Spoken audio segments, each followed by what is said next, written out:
Happy New Year, everybody. This is Tony Two Fingers with Beginner's Luck 7.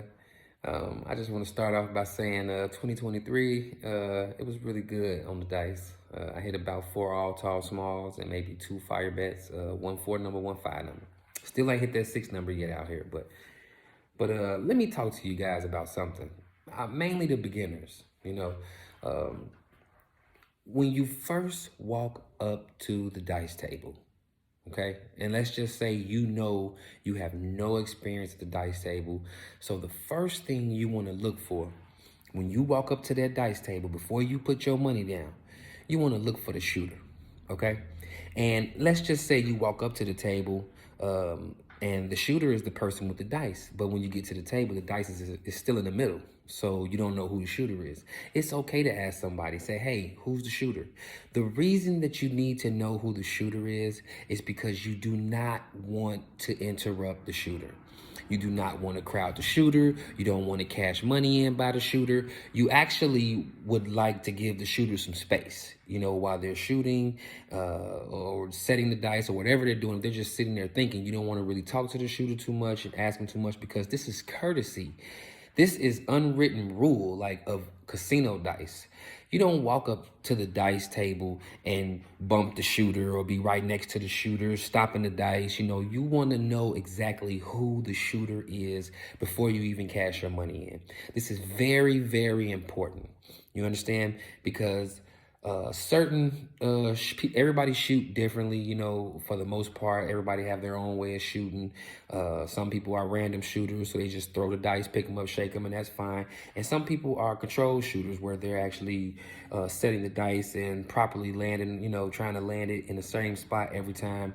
And sometimes when you walk up to the dice table and you just throw your money down and the shooter's about to shoot, or the shooter's right next to right there by you, you walk right up to the shooter.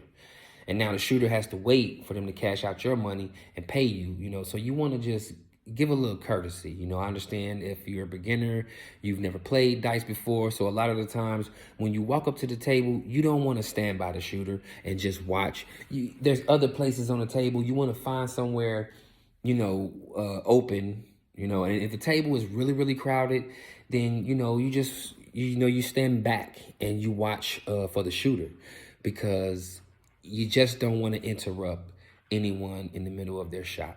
It's very, very important that you pay attention to this, because, I can't stress it enough. How many times people walk up to the table and actually stop the roll, and you have a right to put your money down, and you have a right to get your money if you want to. It's just courtesy. You have to look for the shooter, and then you find your place at the table. And then you walk up to that place and you cash your money in. So,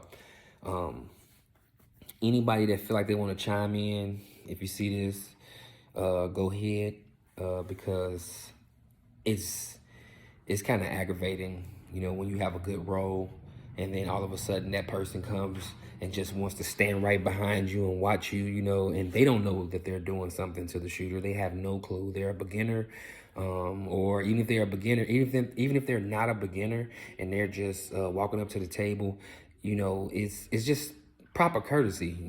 It's dice table etiquette. It's an unwritten rule. You do not want to walk up to the shooter and just start placing bets. You want to find somewhere else away from the shooter, a spot that's clear, or, maybe you can ask them, hey, you mind if I get in right here? That works as well too. It's not always just walking up to the shooter, but nobody wants nobody breathing down their necks, or, where they're trying to focus. So let me know what's up. Happy New Year.